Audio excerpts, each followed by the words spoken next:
हफ्ते से लेकर आने वाले हफ्ते तक का पूरा जायजा इस खास पेशकश में लेने की होगी कोशिश, और उसी के साथ साथ आपके सवालों को भी शामिल करेंगे। वहीं आपके आने वाले हफ्ते के लिए जब बाजार खुले तो किस तरह की तैयारी करनी चाहिए आपको, इस पर विस्तार से हमारे एक्सपर्ट से बातचीत करेंगे। लेकिन सबसे पहले आपको बता देते हैं कि पिछला हफ्ता जो वो भारतीय बाजार के लिए काफी उतार चढ़ाव भरा रहा। ग्लोबल अनसर्टेनिटीज और वॉर सिचुएशन।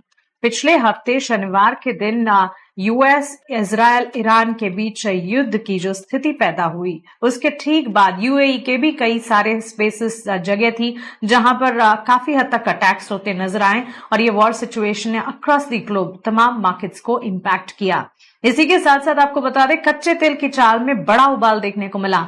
करीब $83-84 प्रति बैरल के आसपास क्रूड के लेवल्स जाते हुए दिखे, और इतनी अनसर्टेनिटी जब इक्विटी मार्केट एनर्जी पैक में थी तो सुरक्षित निवेश के तौर पर निवेशक और मार्केट पार्टिसिपेंट सोने चांदी की तरफ बढ़ते दिखे, और वहां पर हमने अपमूव्स देखे। लेकिन ऐसे में यहां से आगे डिफेंस, शिप बिल्डिंग का खेमा अच्छा परफॉर्म कर रहा था। एक हाथ दो सेशंस थे जबकि आईटी सेक्टर में अच्छी तेजी थी। एनर्जी स्पेस में भी मूव्स नजर आए, और इसी के साथ साथ हमने देखा ओवरऑल न्यूज फ्लोस के चलते बाजार में काफी हलचल जारी रही। इंडेक्स काफी थकान महसूस कर रहे थे, और लास्ट ट्रेडिंग सेशन को अगर याद कीजिएगा 300 अंकों की गिरावट के साथ निफ्टी करीब 24,450 पर क्लोज हुआ। सेंसेक्स में हमने देखा 78,918 के लेवल्स के आसपास की क्लोजिंग, वहां पर भी करीब 1,000 अंकों की बिकवाली नजर आई, और बैंक निफ्टी में 1,300 अंकों की गिरावट के बीच 57,783 यानी कि 58,000 के लेवल्स को भी तोड़ दिया बैंक निफ्टी ने। फेयर इंडिकेटर इंडिया विक्स में वापस से हमने 11% के स्पाइक्स देखे, विच इन इटसेल्फ इज कंसर्न, और कह सकते हैं कि प्रमाण है बाजार में वॉलेटिलिटी कितनी है। लेकिन क्या वॉलेटिलिटी ऐसे ही जारी रहेगी, और अगर हाँ तो ऐसे में आपको करना क्या चाहिए, आने वाले हफ्ते में किस तरह के सेंटिमेंट्स होंगे, ये सब कुछ समझना हमारे एक्सपर्ट के लेंस से। बाजार के जाने माने दिग्गज और जियोधृत इन्वेस्टमेंट लिमिटेड के senior vice president Gaurang Shah हमारे साथ जुड़े हैं, और साथ ही Nitilesh Pawaskar independent research analyst भी हमारे साथ जुड़ गए हैं। जेंटलमैन, आप दोनों का ही स्वागत है 18 और स्वदेश पर अपना समय हमें देने के लिए शुक्रिया। गौरांग सर, शुरुआत आपसे करना चाहूंगी, और सबसे पहले तो आपको धन्यवाद कहना चाहूंगी कि जब ये वॉर सिचुएशन की खबरें आ रही थी, लगातार 18 और स्वदेश आपसे संपर्क भी कर रहा था, मार्केट पर आपके फंडामेंटल टेक्स भी जानना चाह रहे थे, और जब जब जरूरत पड़ी तब वॉर सिनेरियोज पर भी आपने अपनी विशेष टिप्पणी हमें बताई, हम तक पहुंचाई, आपके स्पेशल इनसाइट्स हमें बताएं, और काफी इंसाइटफुल था सब कुछ। Thank you so much for your time. और अब यहां से आगे क्या सेंटिमेंट्स होंगे? हाँ, मैं जानती हूं आपने कहा था कि वॉर सिचुएशन जो है वो जब खत्म होगी तब और ज्यादा तस्वीर साफ होती दिखेगी, लेकिन क्या लगता है भारतीय बाजार के लिए दशा दिशा अब कौन तय करेगा? मेरे ख्याल से अगर मेरे पास राष्ट्रपति ट्रम्प का नंबर होता तो मैं फोन करके पूछ लेता उनको कि भाई आप ये कब सब रुकेगा। लेकिन ये परिस्थिति मेरे ख्याल से मानसी जी ये परिस्थिति ऐसी है कि इस पर किसी तरह का आकलन लगाना बहुत मुश्किल है। पहले तो 18 स्वदेश के दर्शकों को, आपको, अब सभी को सादर प्रणाम और शुभ दिन हमारे तरफ से। एक छोटा डिस्क्लोजर दे देते कि जो भी निवेश लायक रणनीति आपके सामने रखेंगे ये बुनियादी दर के आधार पर लंबी अवधि के लिए हमारी फंडामेंटल रिसर्च टीम की तरफ से, इसमें हमारी कंपनी जियोजित अथवा मेरा किसी भी प्रकार का व्यक्तिगत निवेश नहीं है, ना ही किसी प्रकार का वित्तीय लाभ मिलता है, ना ही किसी प्रकार का कॉन्फ्लिक्ट ऑफ इंटरेस्ट। लेकिन इसी स्तर पर राय हमारे क्लाइंट्स को देते हैं, संभव है कि उनका निवेश हो। और मैं मानसी, ये मेरा सौभाग्य मानता हूं कि हम जैसे निमित्त को आपके चैनल के माध्यम के द्वारा, 18 स्वदेश के माध्यम के द्वारा और आपके सहयोगी चैनल 18 के द्वारा लोगों तक पहुंचने का एक मौका मिलता है।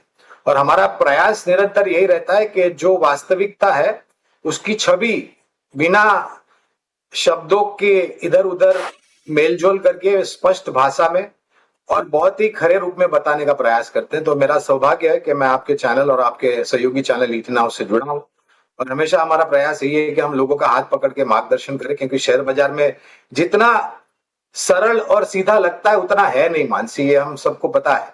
बहुत उलझा हुआ प्राणी है ये, किसी के नियंत्रण में आता नहीं है। शेयर बाजार अपनी बुद्धिमत्ता के हिसाब से काम करता है, लेकिन हमें आदत थोड़ी बहुत सुलझ करके, समझ करके, अनुभव करके शेयर बाजार में सक्षम और मजबूत कंपनियों में निवेश करना चाहिए। आज जो स्तर पर हमने बंद दिया, यानी कि आज शुक्रवार को जिस स्तर पर बंद दिया 24,450 के आसपास, फिर से हम लौट करके वहीं आ गए जहां पर हमने ऊपर के तरफ के दायरे शुरू किए थे।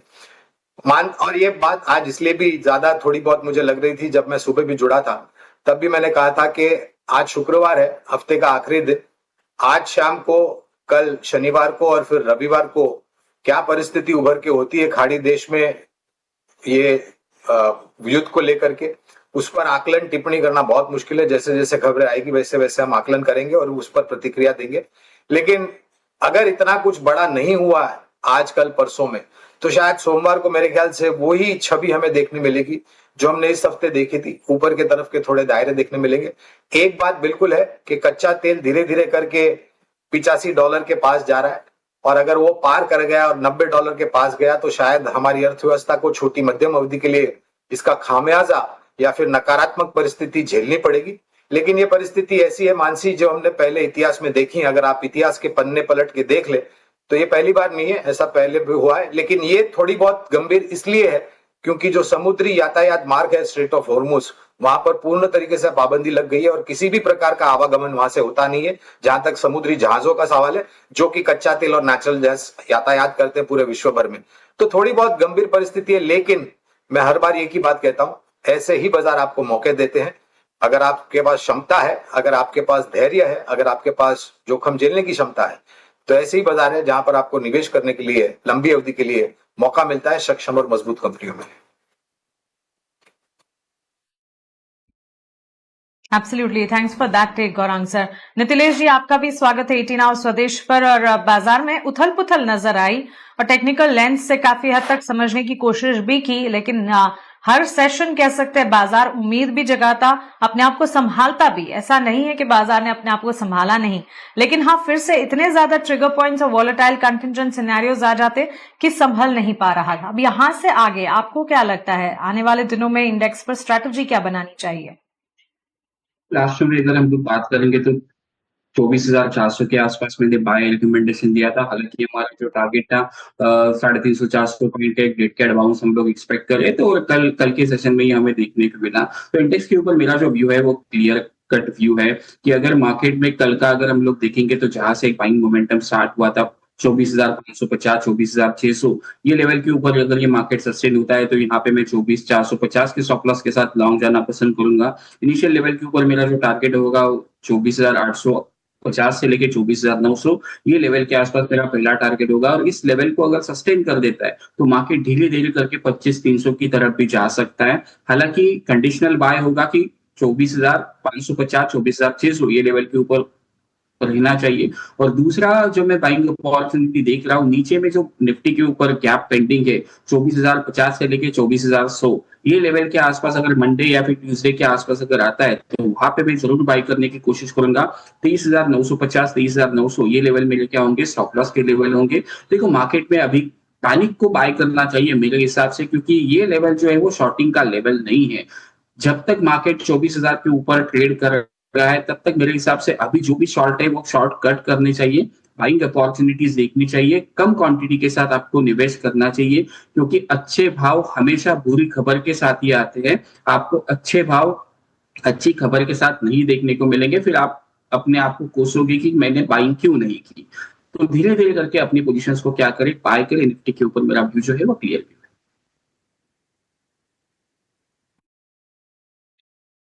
चलिए, बिल्कुल, ये एडवाइस भी काफी जरूरी है। और इनफैक्ट नितिलेश जी, सही कहा आपने, सिचुएशंस जब विपरीत हो तभी अपॉर्चुनिटीज ढूंढ निकालना अपने आप में एक बड़ी बात होती है। कुछ तमाम सवालात हैं हमारे व्यूअर्स के, और हमारे व्यूअर्स जानते भी हैं सवाल पूछने का तरीका। हमारे सोशल मीडिया हैंडल्स लगातार फ्लैश होते रहते हैं स्क्रीन पर, हमें संपर्क करें। हम बाजार से जुड़े सवालों को शामिल करने की कोशिश जरूर करेंगे हमारे इस बुलेटिन में। टाटा टेक्नोलॉजीज पर नितिलेश, अजय मोदी का सवाल है। 100 शेयर्स इन्होंने खरीदे हैं टाटा टेक्नोलॉजीज के, और अपने एंट्री लेवल टाटा टेक में वो 900 के बता रहे हैं। अब टाटा टेक के लास्ट प्राइस की अगर बात करें, हमने लास्ट ट्रेडिंग सेशन में 578 के लेवल पर स्टॉक को क्लोज होते देखा है। इन्होंने शायद काफी ऊंचे लेवल पर स्टॉक खरीद लिए हैं और उसके बाद सही समय पर रिविजिट या रिव्यू नहीं कर पाए हैं, जिसके चलते हम देख रहे हैं स्टॉक में इस तरह के मूव। काफी ऊंचे लेवल की खरीदारी 900 की, क्या राय होगी? देखो स्टॉक पे पहले तो मैं डिस्क्लोजर देना चाहूंगा, कुछ क्लाइंटों की पोजीशंस हो सकती है, फ्रेंड्स या फिर रिलेटिव की पोजीशंस हो सकती है। मैंने ये स्टॉक को 650 680 के आसपास रेकमेंड किया था और आज के शो में मैं फिर से इस स्टॉक को रेकमेंड करने ही वाला था। इसमें अगर हम लोग देखेंगे तो वीकली चार्ट के ऊपर जो प्रीवियस स्विंग लो था 550 560, उसी जगह पे ये स्टॉक अभी ट्रेड कर रहा है। तो मेरा इसमें बाइंग का व्यू है 575 से लेके 560 इस रेंज में थोड़ा सा बाइंग करे और थोड़ा सा अगर डीप मिलता है 535 540 के आसपास तो वहां पे एक बाइंग करे। 518 रुपए का एक स्ट्रिक्टली स्टॉप लॉस मेंटेन करे। इनिशियल जो टारगेट होंगे वो 680 से लेके 720, आप इस लेवल को क्या करें, प्लान करें। लेकिन मेरे हिसाब से ये टारगेट जल्दी नहीं आने वाले हैं। 1 से लेके 3 महीने आप क्या करें, इस ट्रेड को होल्ड करने की कोशिश करें। 720 जिस भी दिन ये लेवल क्या करता है, होल्ड करता है, तो यहाँ से एक स्ट्रॉन्ग पोटेंशियल अपसाइड मोमेंटम आपको देखने को मिल सकता है। हायर लेवल से अच्छा खासा करेक्ट हुआ है, तो ये लेवल मेरे हिसाब से बाइंग का लेवल होगा, तो यहाँ पे बाइंग करने की कोशिश करें स्ट्रिक्टली स्टॉप लॉस के साथ। ठीक है, तो ये राइट टाटा टेक्नोलॉजीज पे हमें मिल चुकी है। गौरांग सर, कर्नाटक सरकार के लेकर पॉलिसी में बदलाव से हमने देखा इस स्पेस रिलेटेड स्टॉक्स में बढ़िया मजबूती नजर आई। यूनाइटेड स्पिरिट्स, यूनाइटेड ब्रूवरीज 3 से 5% तक का उछाल झेल रहे थे, जबकि वरुण बेवरेजेस में भी हल्की सी तेजी थी।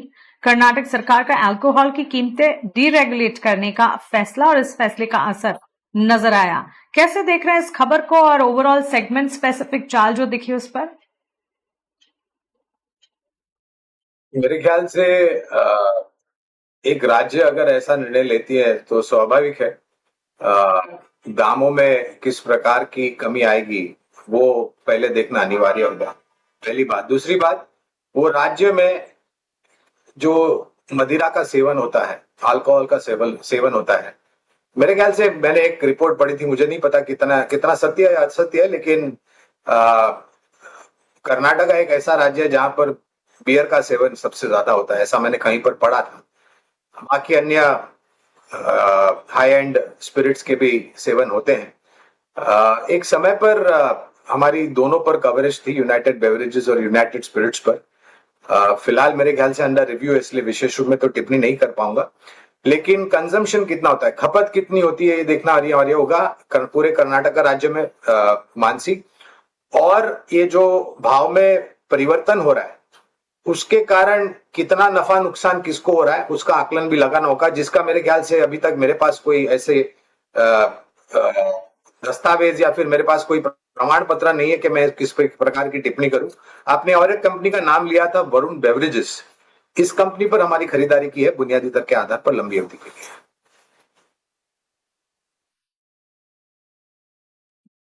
ऑलराइट, तो चलिए एक टेक हमें मिलता हुआ पूरे स्पेस और उसके अलावा वरुण बेवरेजेस के स्टॉक प्राइस पर भी। लेकिन इसी के साथ साथ नितिलेश जी, सीजनलिटी फैक्टर को अगर आप देखें, गर्मियों के सीजन की शुरुआत हो चुकी है और कल हमारे एक स्पेशल खास शो में हम ये भी बता रहे थे कि इस बार हीट वेव जो है वो ज्यादा भी होगी, सीरियस भी होगी और लंबी भी चलेगी।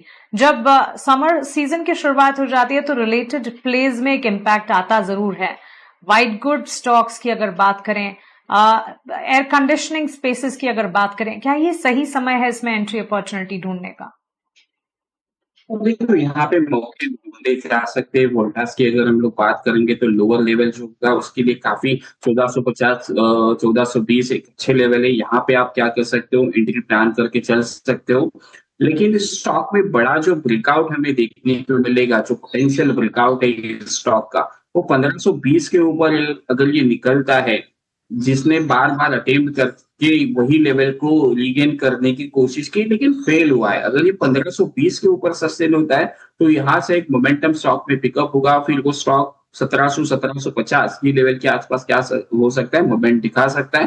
तो 1450 1420 ये लेवल के आसपास बाइंग करने की कोशिश करें। 1380 के आसपास एक स्टॉप लॉस जरूर प्लान करें।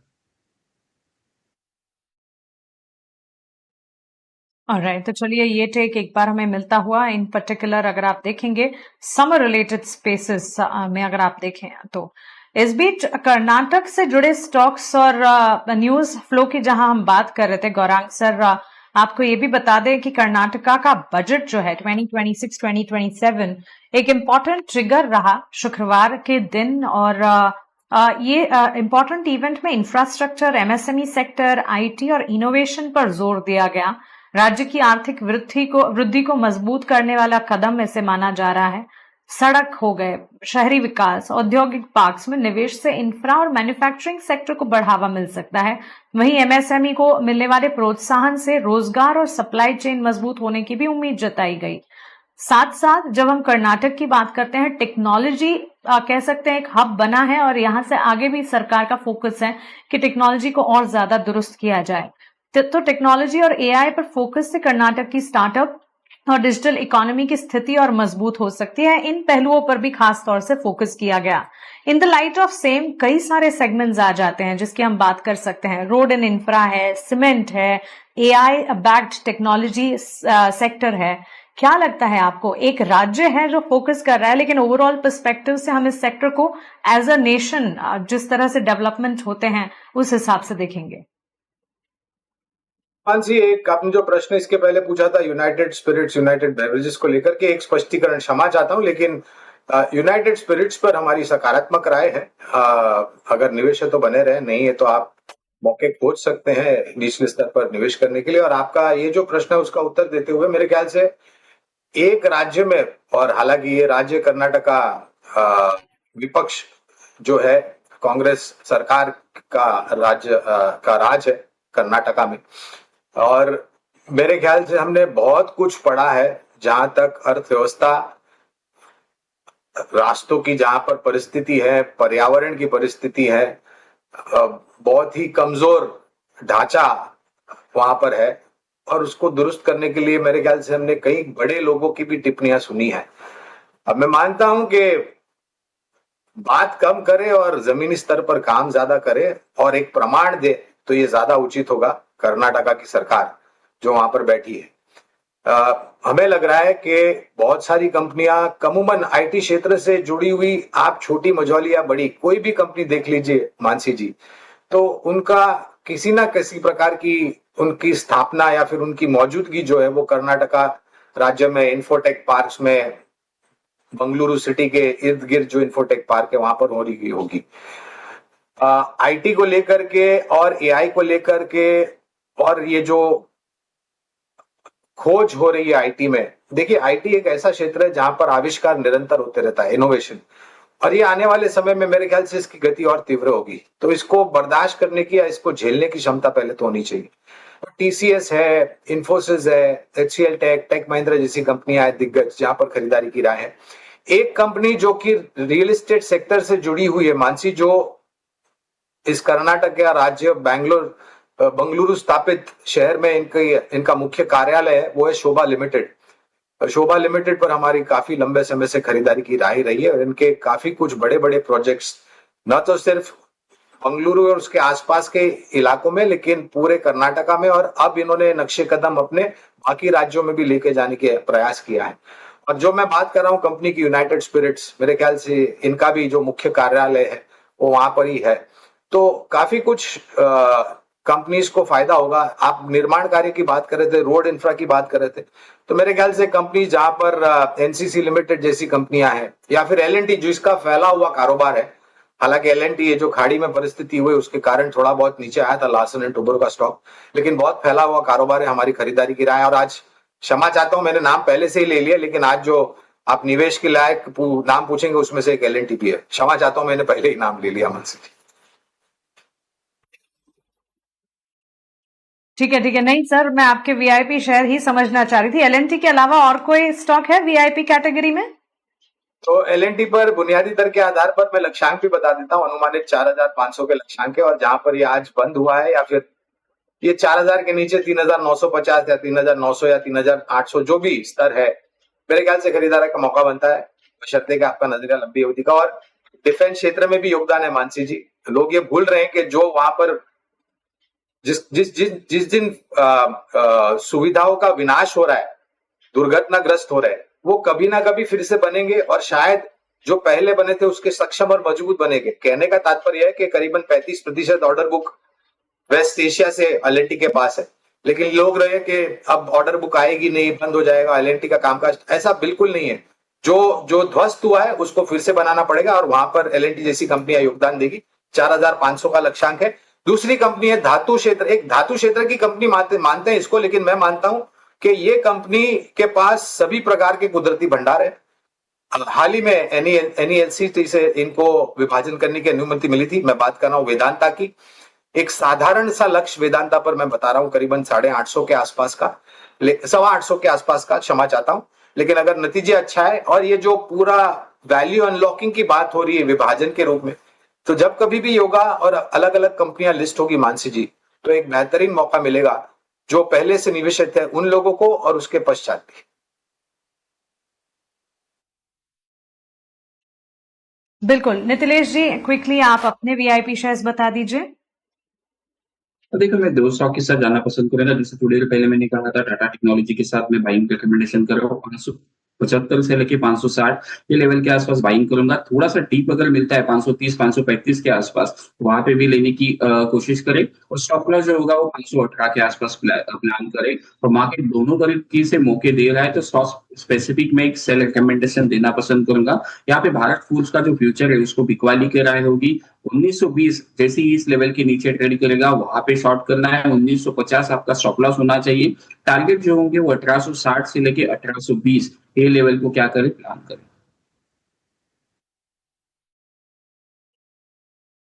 बिल्कुल। नितिलेश जी, गौरांग जी, बहुत शुक्रिया आपका हमारे साथ जुड़ने के लिए, आपके वीआईपी वैल्यू इन्वेस्टमेंट पिक्स बनाने के लिए और हमारे व्यूअर्स की तैयारी अगले हफ्ते की करवाने के लिए। फिलहाल इस खास पेशकश में इतना ही, लेकिन 18 स्वदेश